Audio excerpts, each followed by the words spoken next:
Thank you Yes, so much for let's start. joining. Thank you so much for joining. It's a pleasure to meet you virtually, and thanks for taking the time to connect with us. So, good evening to all our viewers. I'm Shatosh Kadiavis, and we have Anushli Sitamparam as our speaker for the evening. She's the founder and principal consultant of Impressha Consultancy and Clinic Private Limited.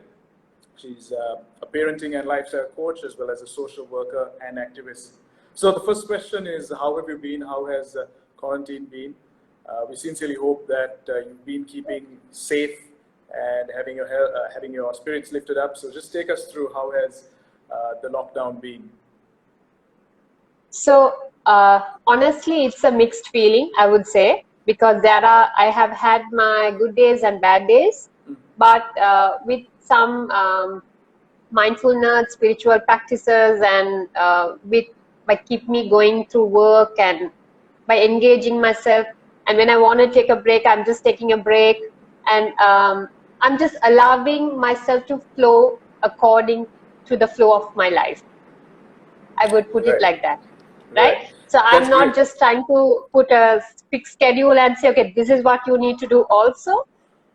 So when I'm just responding to my body and mind, in a very, consciously, I would say it like that. Yeah. That's great to hear. That's great to hear. I think it's very important to keep yourself productive during this time as well.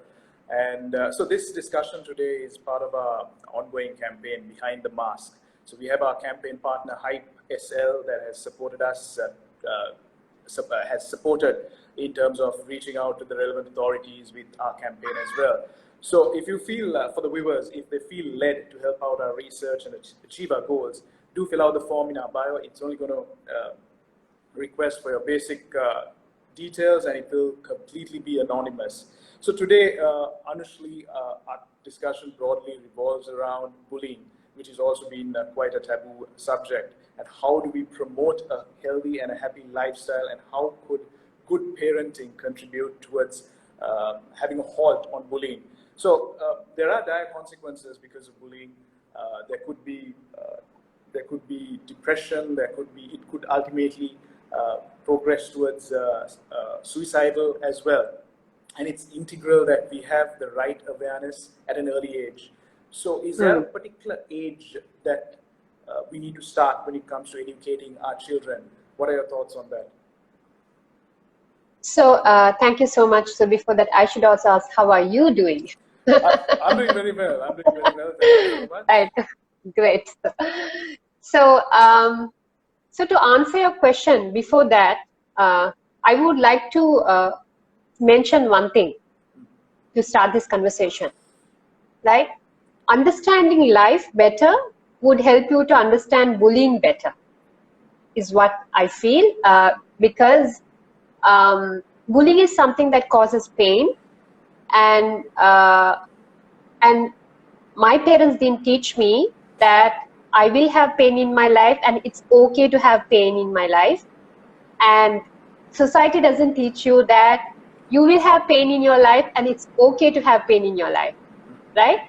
So we are always either criticizing when people are under pain, that they are being affected because of that, or else we are trying to, going against it, or trying to solve it without trying to understand that pain is part of our life. So everything starts with accepting that pain is part of your life, and and also pain helps you to navigate through your life by bringing you experiences which really molds you towards your journey. And in different phases of life, you go through different kinds of pain, and everyone on this earth have gone through pain, right? But are you managing it properly? How are you responding to that pain is what is going to make it an outcome of whether this bullying is going to end up with a suicide attempt, or is it just going to be a normal thing, part of your life. So that's where the parenting comes, where how a parent or their lifestyle that they have at home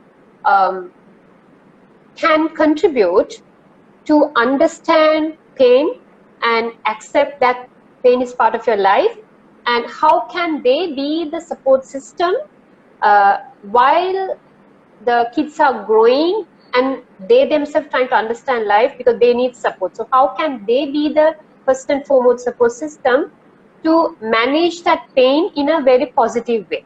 Learn from it, move forward. Learn from it, move forward in that aspect. So Thank you. in that, Sorry. yeah, so then comes that's why I gave that introduction, is for you to understand the age. How is it connected to the age, right? So Yes. some kids you can even teach them in 3 years. Some kids you can even teach them in 5 years. Some kid you might have to maybe 7 years. So it depends on how the child can absorb the message that you're saying. How much can they digest, right? So it's like this. Just think of these 5 fingers. At your home, you have 5 different children, right? So mother might be the parents or the father or whoever is trying to inculcate some values and giving some directions of how best to lead a life or whatever, right? You take like that.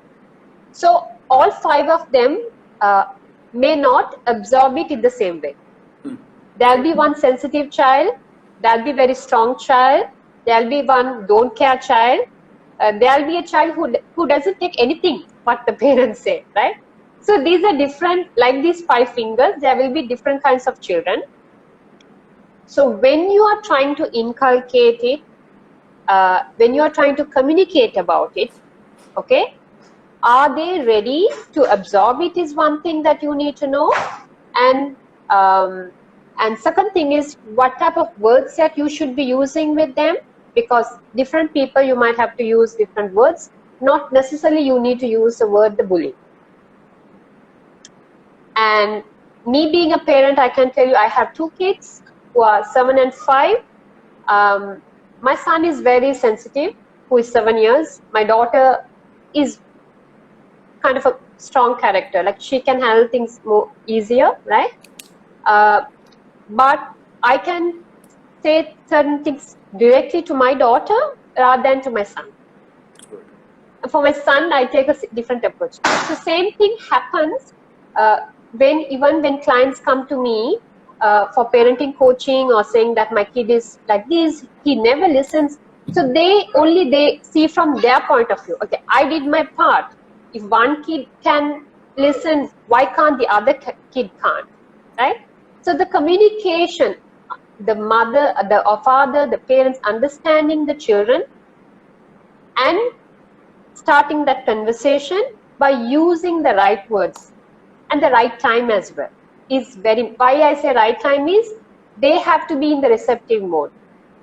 Not when you want to say it, but when they are ready and prepared to absorb that is very important. Did I answer your question? Thank you so much, Anushree. I think you shed a lot of insight into my question. I mean, different children at different stages would have different handling capabilities, so that communication channel is very important and they need to digest it at the right age. So that certainly fulfills